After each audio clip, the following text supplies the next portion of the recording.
Noi sappiamo che abbiamo un danno che supera abbondantemente i 100 milioni di euro, ormai si va quantificando in quella direzione.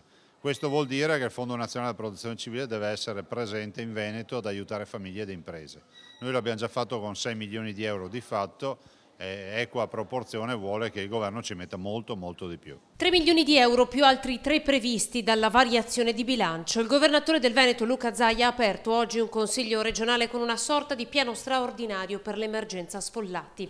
Non senza ricordare però come prima cosa la vittima di questo tornado che si è abbattuto sui comuni della Riviera, il commerciante di San Bruson di Dolo sbalzato in aria dalla furia del vento con la sua automobile e poi scaraventato a terra.